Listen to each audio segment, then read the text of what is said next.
حضرت عبداللہ بن زبیر آپ کے بیٹے تھے. کسی نے ان سے پوچھا کہ آپ کی والدہ کا کیا حال تھا؟ تو فرماتے میں اماں کو مصلے پہ چھوڑ کے گیا, عبادت کر رہی, عبادت گزار بڑی تھی, مصلے پہ چھوڑ کے گیا. فرماتے میں ظہر کے وقت گیا اور عصر کی نماز کے بعد آیا تو میری اماں ابھی بھی مصلے پہ بیٹھی تھی اور رب سے معافی مانگ رہی تھی. کہتے ہیں بڑی سخی تھی, اور میری خالہ سیدہ عائشہ بھی بڑی سخی تھی. حضرت عبداللہ بن زبیر فرمانے لگے دونوں میں ایک فرق تھا. حضرت عائشہ جب سخاوت کرتی تو کچھ پیسے جمع کر لیتی, ایک ہفتے کے پیسے جمع کر کے جوڑ کے کہتی چلو کسی غریب کا کچھ بن تو جائے. لیکن حضرت اسماء رکھتی نہیں تھی, کہتی تھی روز ہی دینے ہیں, چاہے ایک دینار آرنگ میں موجود ہے. جب ان سے پوچھا گیا ایسا کیوں کرتی ہو تو کہتی ہے میں ایک دن نبی پاک کی بارگاہ میں نا کچھ پیسے دینے لگی تو میں نے 2-3 دفعہ گنے, کہا حضور جی کچھ دینار رکھ لے. تو محبوب فرمانے لگے اسماء اللہ کے رستے میں گن گن کے نہ دے, ورنہ وہ بھی تجھے گن گن کے ہی دے گا. تو اس کے رستے میں بے حساب دے, وہ بھی تجھے بے حساب ہی عطا فرمائے گا. اور بچا بچا کے نہ رکھا کر, دے دیا کر. تو اس کے رستے میں دیتی رہ, رب بھی تجھے دیتا ہی رہے گا. ہم چونکہ گن گن کے دیتے ہیں نا, اس لیے ہم اس فلسفے کو سمجھتے نہیں. گن گن کے دو گے تو گن گن کے ملے, بے حساب دو گے تو اللہ بھی بے حساب ہی دے گا. حضرت اسماء کی سخاوت, پرہیزگاری. فرماتی ہیں کہ میں جب مدینہ منورہ ہجرت کر کے سب لوگ چلے گئے تو مسلمانوں کے گھر میں نا بیٹیاں پیدا ہوتی تھی. تو یہودی عورتوں نے شور کر دیا کہ ہم نے جادو کر دیا, ان کے ہاں بیٹا نہیں ہو سکتا. تو جناب اسماء بنت ابی بکر صدیق رضی اللہ تعالیٰ عنہ فرماتی ہیں سب سے پہلا بیٹا مدینے میں اللہ نے مجھے عطا فرمایا. کہتی ہے میں نے کہا جاؤ اس کے نانا کو خبر کرو. نانے دادے پیار زیادہ کرتے ہیں, نانیاں دادیاں پیار زیادہ کرتے. تو کہتی ہیں کہ میں نے نا کہا جاؤ نانا کو خبر کرو. تو کہتے جناب صدیق اکبر دوڑے آئے تو پہلے دن کا بچہ ہی اٹھا کے لے گئے. ابا جی بات تو سنے, عمر ٹھہر جا سن لیتے.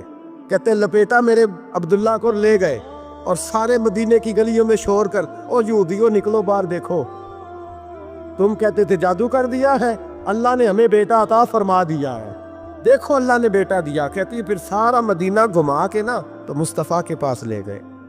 کہا یا رسول اللہ دیکھیں اللہ نے نواسا دیا ہے. کہتی ہیں میرے بیٹے ابھی میں نے دودھ بھی نہیں پلایا تھا, میں نے کہا لے گئے ابا جی اور واپس بھی نہیں لائے. کہتے حضور کے پاس جب لے کے پہنچے تو نبی پاک نے کھجور منہ میں رکھی, اسے دانتوں کے ساتھ اس طرح چبایا کہ ذرے ذرے میں حضور کا لعاب دہن شامل ہو گیا. وہ کھجور حضور کے لعاب دہن میں گویا گون دی گئی. فرماتی ہیں اس کو نکال کے تو محبوب نے میرے بیٹے کو گٹی عطا فرمائی, عبداللہ نام رکھا. حضرت اسماء کہتی ہے جب واپس آئے میں نے کہا ابا جی میں نے تو ابھی اسے دودھ بھی نہیں پلایا تھا. تو کہنے لگے مبارک ہو,